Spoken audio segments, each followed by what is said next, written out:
Friends, welcome to worship at First Presbyterian Church in Bend, Oregon. I'm Stephen. I'm the lead pastor here at First Presbyterian. And if you're joining us from somewhere around the world, right here in Central Oregon, or somewhere in between, we are so glad that you're here.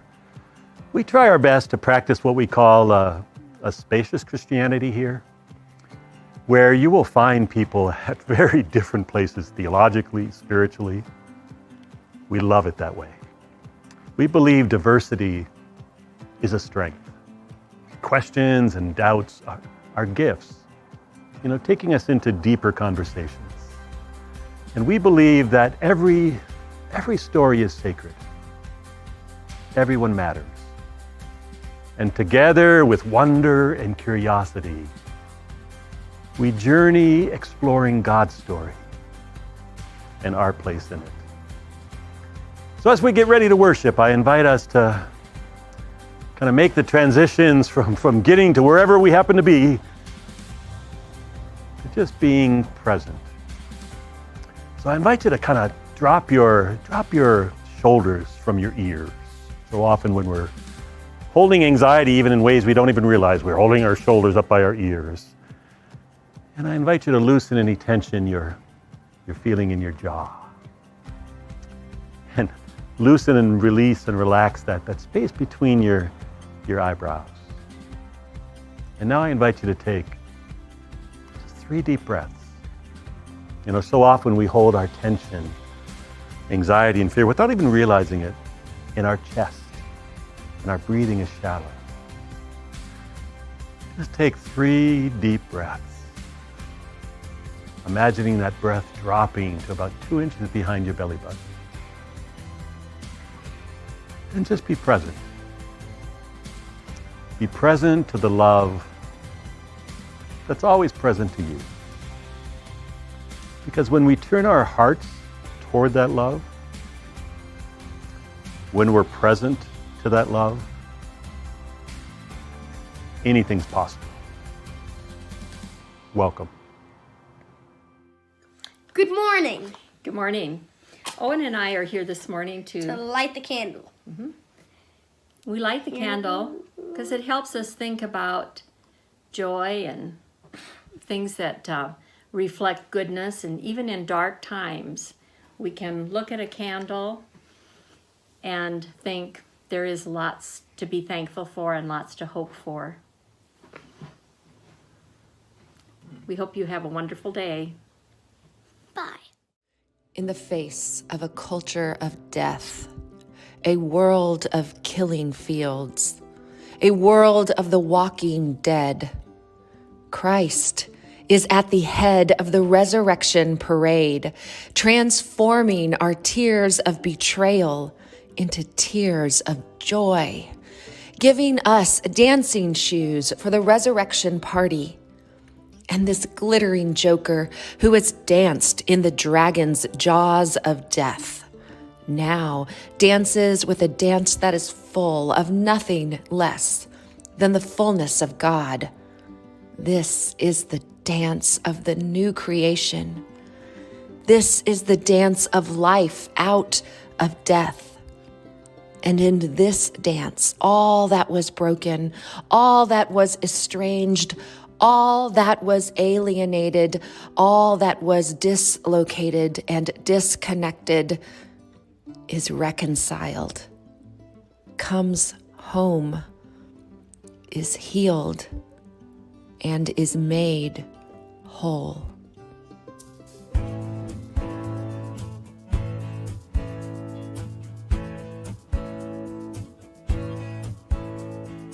Open the eyes of my heart, Lord. Open the eyes of my heart. I want to see you.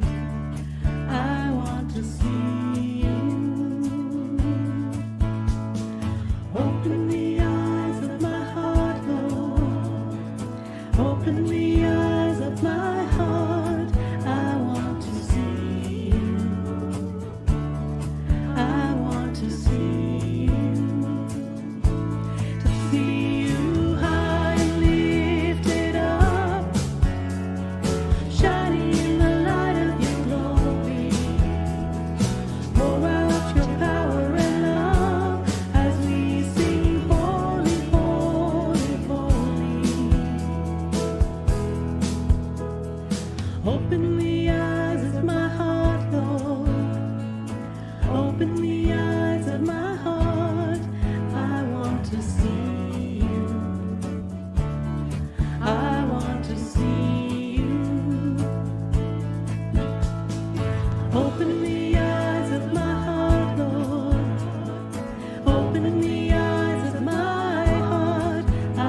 This is our new puppy, Janora. She's a busy puppy, but so sweet and smart. Do you know what's kind of nice about dogs? I mean, other than that, they're furry and adorable. They can't really argue with you about things like which sports team is the best, or where should we go out for dinner, or who gets the first turn on the swing. I mean, maybe they would argue if they could, but for the most part, as long as a dog gets enough attention, love, food, water, and exercise, they're pretty happy furry little friends. But our human friends can take a little bit more work and be a little harder to get along with sometimes. For instance, we might like different things, see things differently, or have different ideas about the way things should be. Or we might have a hard time letting someone else go first. We might forget not to push or grab when we've been waiting for our turn. Sometimes this can cause us to get into an argument or fight where we say or do unkind things that can hurt ourselves and others. When we disagree in a big way like this, we call it conflict. Most of the time, we think of conflict as a bad thing that we don't want to have happen because it can make us feel sad or angry or have hurt feelings. It can make it hard for us to choose the loving and peaceful thing, which is good for both us and others. Conflict is going to happen, but it isn't really a bad thing. In fact, it can be a way for us to learn how to show love to others even better. Of course, conflict doesn't feel fun, and sometimes it can be dangerous if someone is trying to hurt you. And at those times, you should try and get away and tell a grown-up you trust about it. But when the conflict is a conversation with someone where you just have a different idea, there's no reason to get angry or fight about it. Now, this doesn't mean that we have to give up on what we know is right and good just to make peace. But it's more about being open to the idea that there could be another way, that we don't always have to prove ourselves right. And most important, remembering that the person we are disagreeing with is a human, just like us, who has feelings and their own unique way of seeing the world. We can learn a lot about conflict from Jesus too. For instance, Jesus questioned and pointed out laws and ways that people treated others that weren't okay all the time. This created a good kind of conflict where people had to stop and really think about how they had been acting and what was the right way to live. And Jesus didn't do this through having big arguments. Most of the time, he would just ask a question that led others to love. So next time you find yourself disagreeing with a friend or sibling or are just having a hard time getting along, maybe you can try remembering to stop and think about what would help show love right now, instead of just trying to prove yourself right. How can you talk and work things out so you both feel heard and understood? It's not always easy, and sometimes it can take time, a lot of time, and that's really hard. Sometimes you may even need help from another friend or a grown-up, but it's always worth it to take the time and try your best to listen and show love to others, even when you disagree. It might be nice if getting along with others was as easy as getting along with a puppy, but our differences make the world more interesting and beautiful. We are each an important part of God's creation, and when we choose to show love in conflict, to show love when it's really, really hard to get along with someone, we are choosing to help bring peace to the world and make it a more loving place for everyone. Let's say our kids' blessing this morning as a reminder of this love and how we can all grow to show more love. Please join me as we say, "You are loved by God no matter what. May you know love, grow in love, and show love to others." Amen. In an opinion piece in the New York Times, author Nicholas Kristof writes about the famous evangelical leader, the Reverend Rick Joyner, who has called on Christians to arm themselves for civil war against liberals who he suggests are allies of the devil. But, Kristof writes, this is the awkward part. His 5 children, Reverend Joyner's 5 children, would be on the other side of that civil war, as he and his kids all acknowledge. as division and politics and polarization reaches its tentacles deep into relationships that we hold dear, tearing us apart. The Joyner family is really no different from so many of our own. The Joyners love each other and are there for each other, and they despair for each other. He talks about Democrats being evil, forgetting that all 5 of his kids vote Democratic, said his eldest. We worry that his rhetoric might get people killed, so we feel responsibility to challenge him. And Pastor Joyner says his children frustrate him as much as he does them. It's about even, he said dryly, and yet he seems proud of them. But he also thinks he may have overshot his goal of raising strong, independent children. There is responsibility to hold those you love accountable, said one of his daughters. But how? We're not willing to sacrifice our relationship with him. At what point can I no longer go home for Thanksgiving and watch football with my dad? One of his sons mused. By doing so, am I condoning his behavior?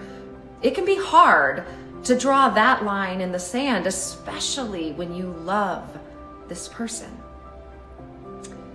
His daughter put it this way: is it okay to just talk about movies and dogs with someone who's trying to incite civil war? I don't know. And I confess that I struggle with this same question. I confess that I love my dad and my uncles and my brother and my cousins, all of whom think and vote and act differently than I, but I love them. So is it okay to just talk about the weather and how my kids are doing in school, about their latest hobbies? I don't know. I really don't know. The article continues. When Hurricane Sally hit coastal Alabama, where Joyner's daughter lives, she had to evacuate in the middle of the night. And she was furious at her father for his denial of climate change. But he is the person that she called in that crisis, and he stayed on the phone with her for much of the night, relaying the latest information and helping to keep his daughter safe. I'm so angry with him for his politics and for endangering me and all of us by not believing in climate change, his daughter said. And yet he is the one I turn to in the middle of the night when I'm evacuating and I'm really scared. In the words from the song Forgive Us by The Many, we try, we fail, we do a little too late. We wish we could walk away. We hurt and we're hurt. Nothing seems to work. We don't know what to say. Forgive us. We know not what we do. Help us. Seek justice. Love mercy. Walk humbly. Lord, in your mercy. Amen.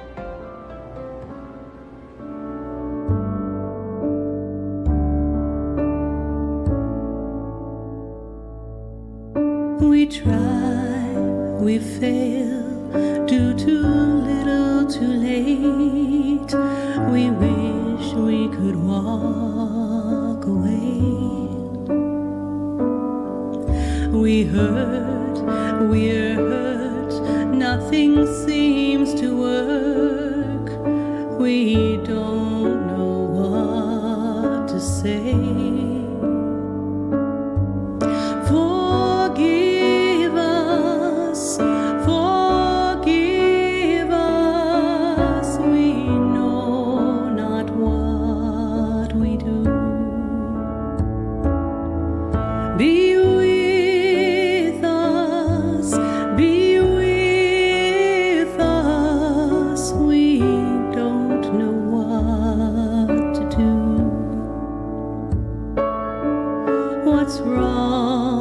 What's right, hard to see without sight.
to.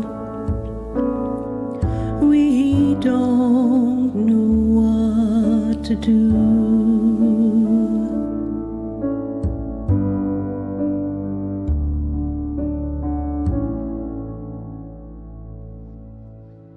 Hear these words from Caitlin Curtis and join me in prayer.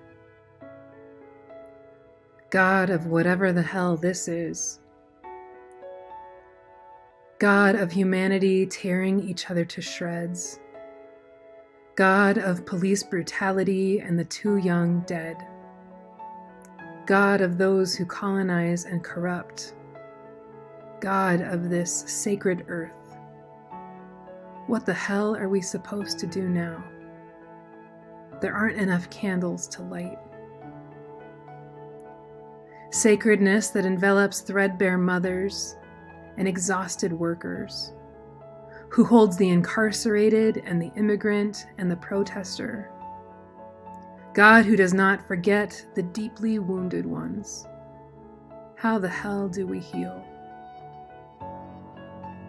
There aren't enough candles to light. Mother Mystery, who doesn't turn away from injustice, who tells the queer and the outcast that they always belonged, who puts ableism, racism, and sexism in their place and declares there were never heathens to begin with. Why the hell does it all hurt so much? There aren't enough candles to light.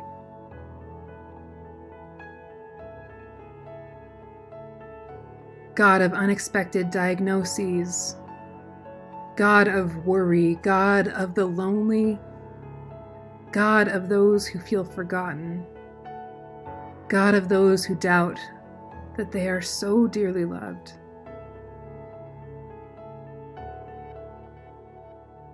How the hell do we heal? There aren't enough candles to light. God, sacredness, Mother Mystery, love. If our existence, help us know how to resist. Help us know how to love. Help us know how to stay awake to injustice. Today and for the rest of our days, because we sure as hell can't do it on our own. There aren't enough candles to light. We mean it as we pray this prayer Jesus taught us, God. May your will be done on earth as it is in heaven. And may we be fierce enough in our love to help make it so. Because we've run out of candles to light. God of all of it, hallowed be thy name. Thy kingdom come, thy will be done on earth as it is in heaven. Give us this day our daily bread, and forgive us our debts as we forgive our debtors. And lead us not into temptation, but deliver us from evil. For thine is the kingdom, and the power, and the glory forever. Amen. It's April, National Poetry Month. So of course I want to begin by sharing a poem. And one of my favorite poems is by an Israeli poet, Yehuda Amici, called The Place Where We Are Right. From the place where we are right, flowers will never grow in the spring. The place where we are right is hard and trampled like a yard. But doubts and loves dig up the world like a mole, a plow. You know, the poem suggests nothing can grow between us when we insist on meeting each other, speaking to each other from the place where we are right. You know, what if we were willing to soften our certainty for the sake of peace? What if we placed a higher value on being in relationship than being right? Now, letting go of being right doesn't mean you're wrong.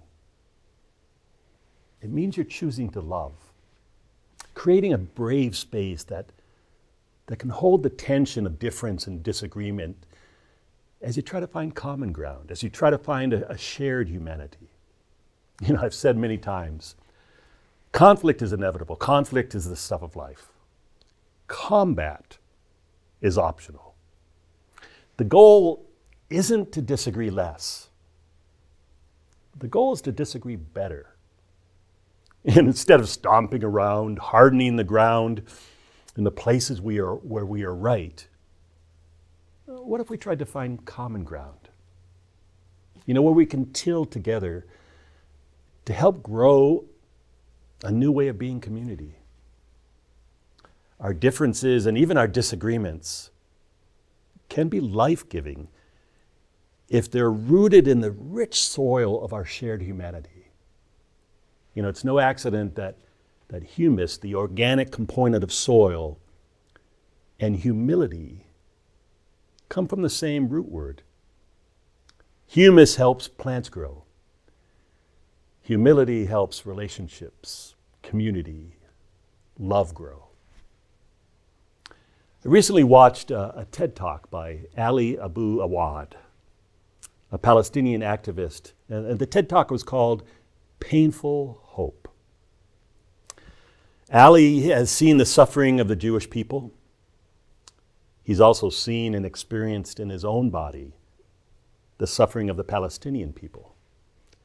His story is compelling because his experience of compassion saved him from being lost in the endless cycle of retribution and revenge. And one of the many stories he tells is about the first time he saw an Israeli cry.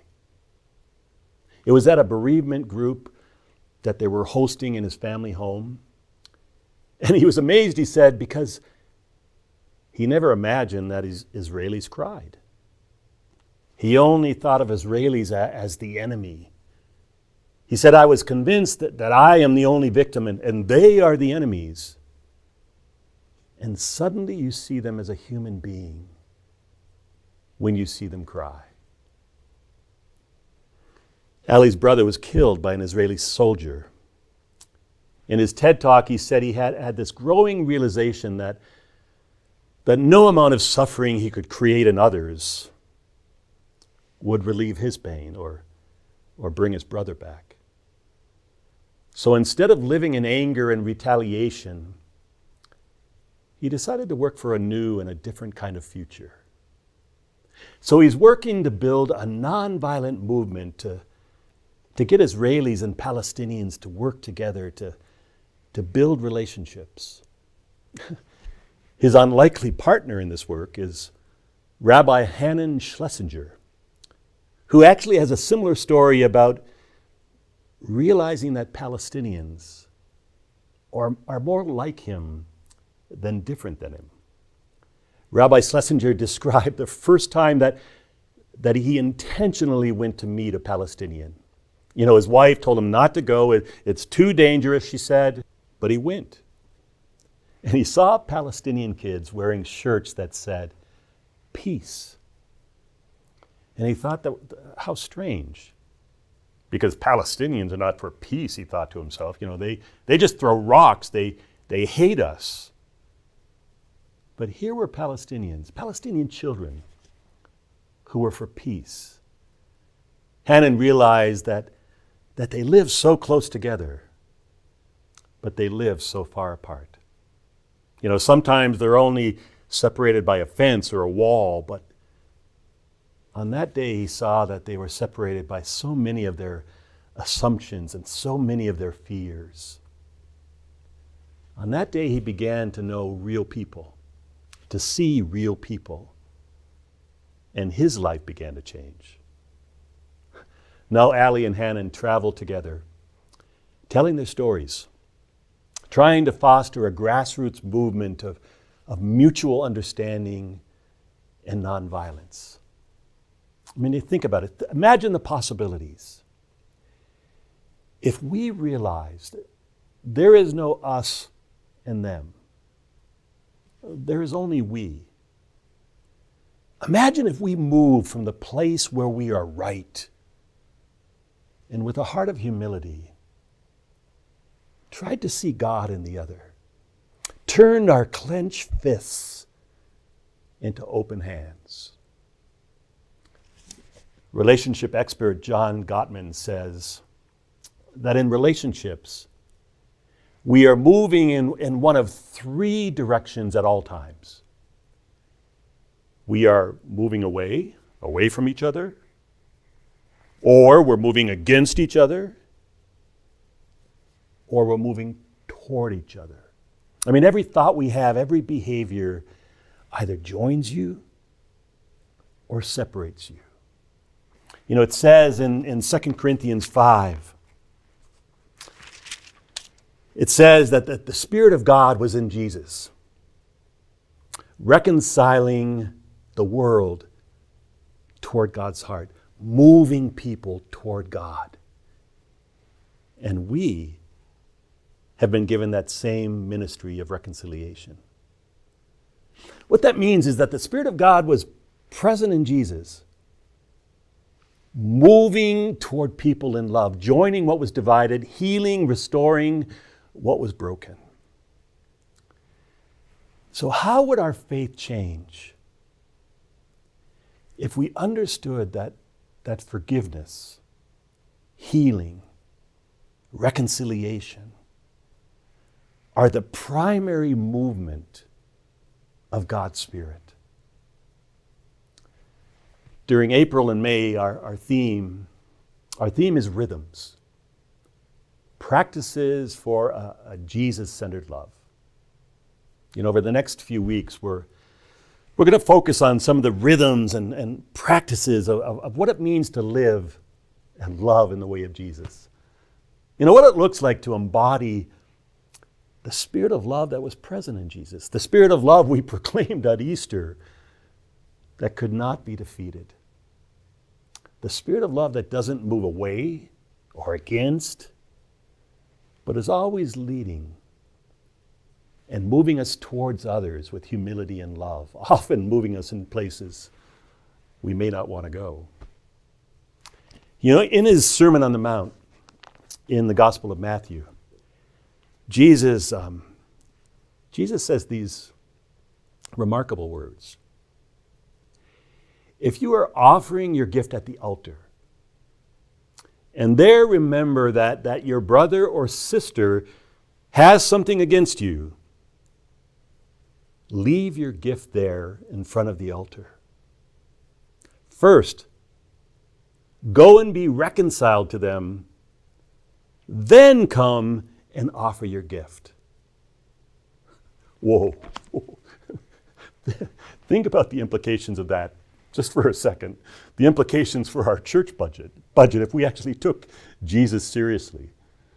I mean, if you have a conflict with anyone, you first need to go to them and seek to make it right.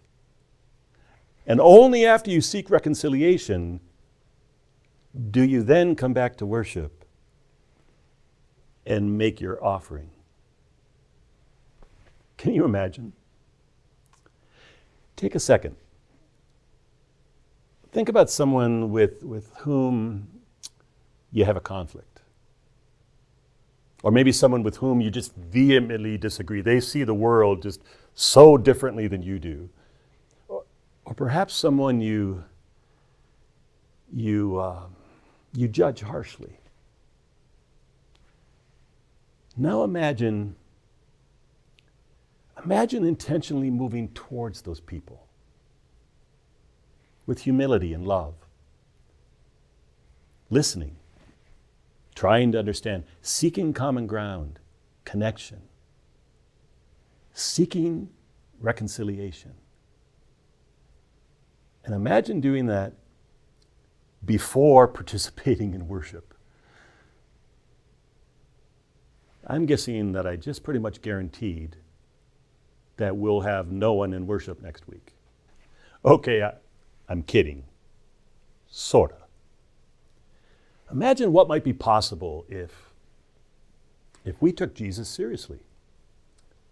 What might be possible if everyone in our very angry and divided country who claim to be Christian, who claim to be followers of Jesus, purposefully sought out just one person with whom they had a conflict with, and tried to repair that one relationship. I mean, imagine what might be possible if we intentionally move towards people who are different than we are. You know, those who think and believe and look and embody different things than us. And with a humble heart, we look to see God in the other. We initiated brave conversations. We were willing to listen to their stories. Imagine if we took off our defensive armor and with humility, we were willing to learn and grow. It's difficult to imagine, right?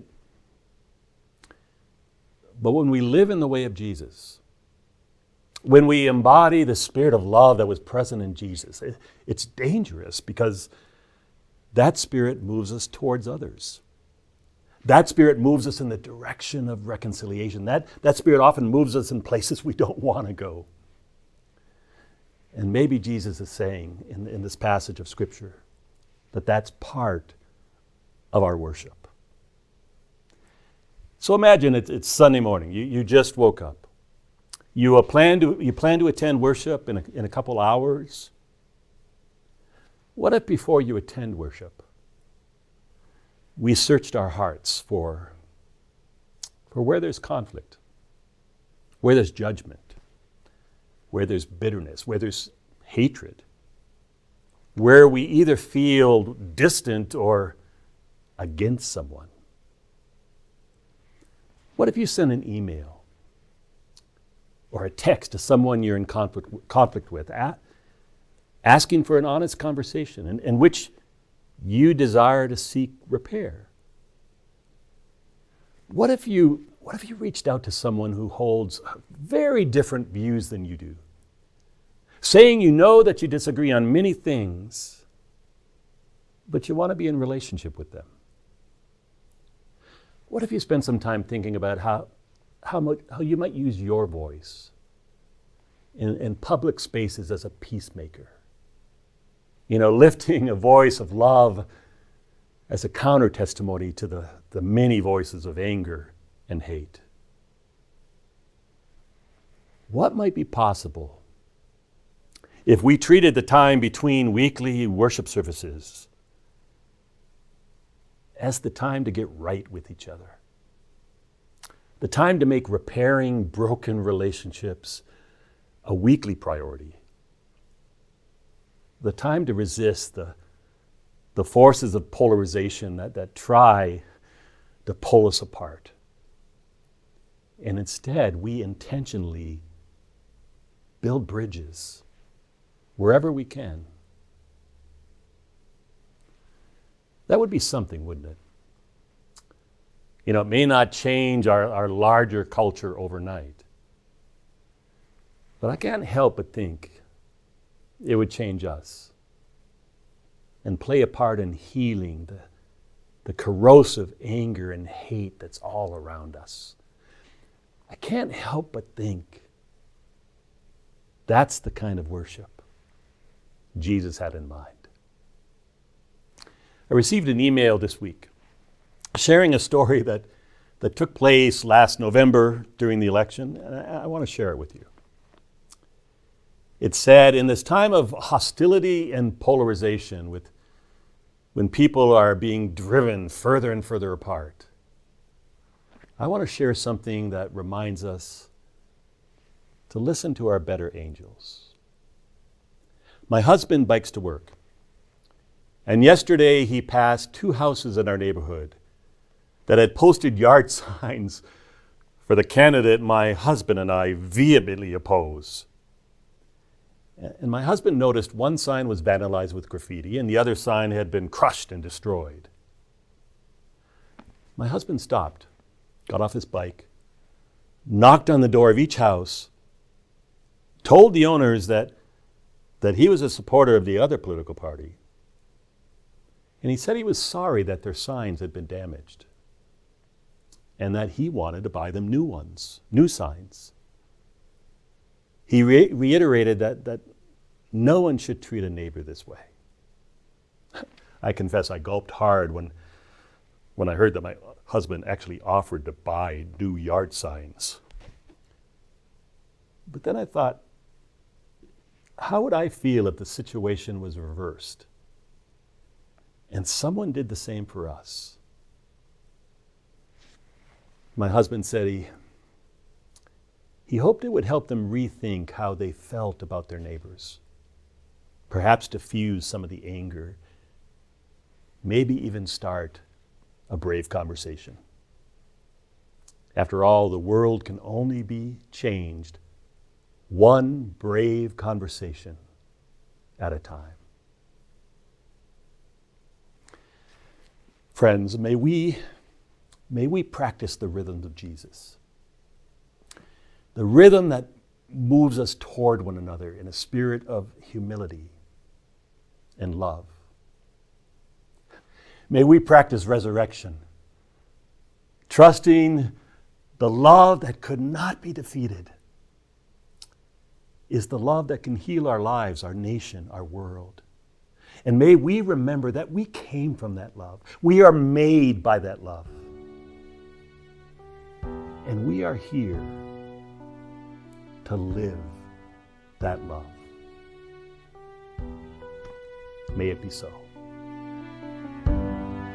When I look into the face of my enemy, I see my brother, I see my brother.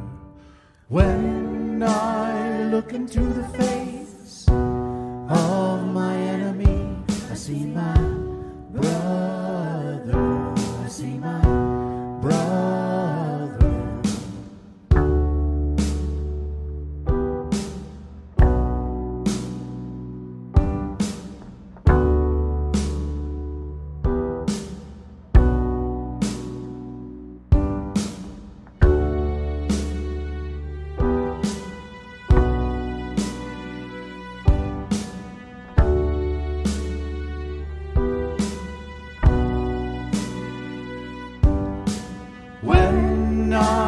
Look into the face of my enemy, I see my brother, I see my brother. When I look into the face of my enemy, I see my brother, I see my brother. Forgiveness is the garment of our power to make the peace we long to know. Open up our eyes to see the wounds that bind all of humankind. May our shuttered hearts greet the dawn of life, charity and love. When I look into the face of my enemy, I see my brother, I see my brother. When I look into the face of my enemy, I see my brother, I see my brother. When I look into the face of my enemy, I see my brother, I see my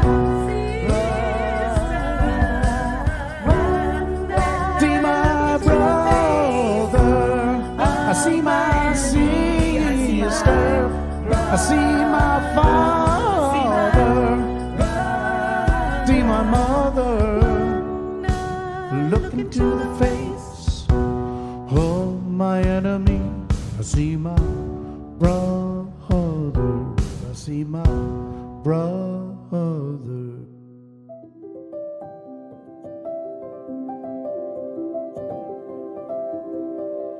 The mission of First Presbyterian Church is creating spaces of grace to cultivate hope, healing, and purpose.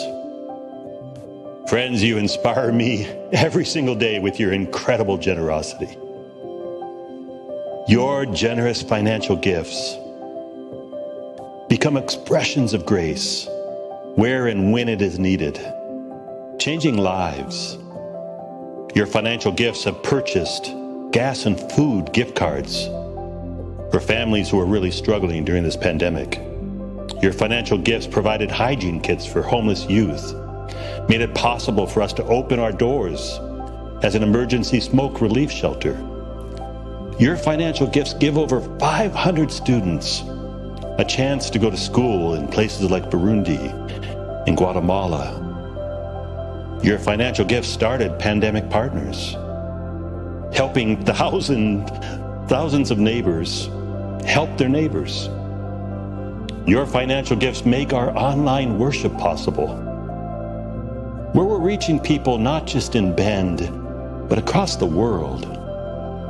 Simply put, your financial gifts are expressions of grace. Every gift, large and small, brings hope, healing, and purpose. Your support is so appreciated. It's easy to give. You can text a gift, you can give online, or mail in a check. Thank you. Thank you for the grace and generosity you continue to bring to these difficult times. You are making a difference.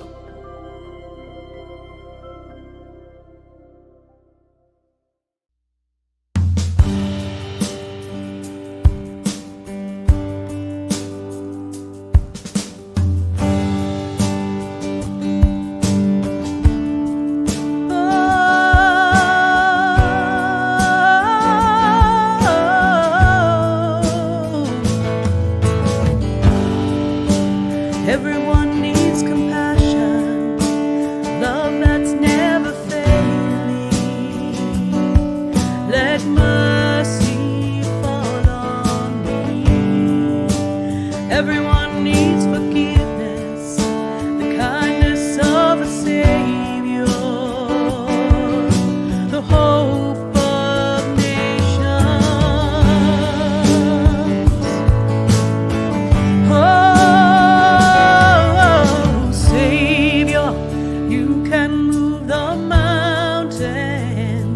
God is mighty to save. You are mighty to save forever. Author of salvation, He rose and conquered the grave. Jesus conquered the grave.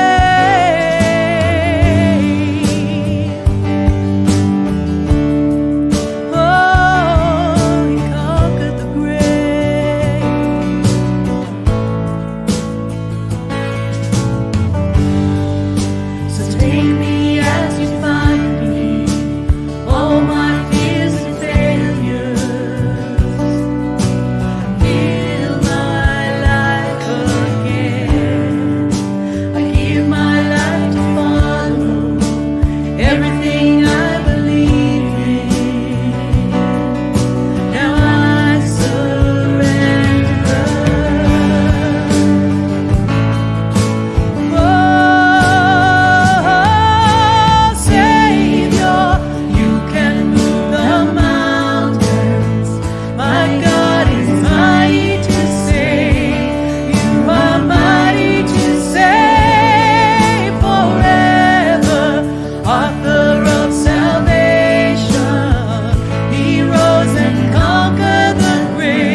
Friends, may we practice the rhythms of Jesus.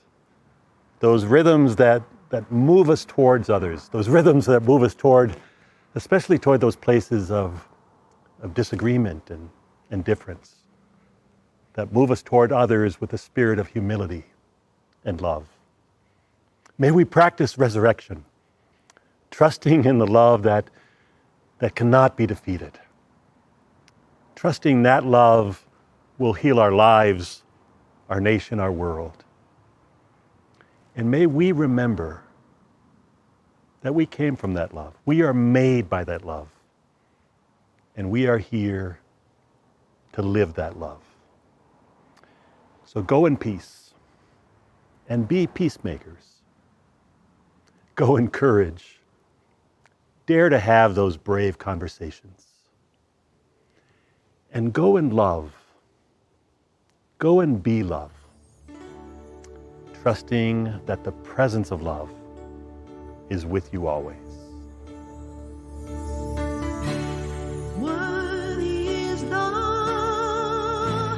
Lamb who was slain.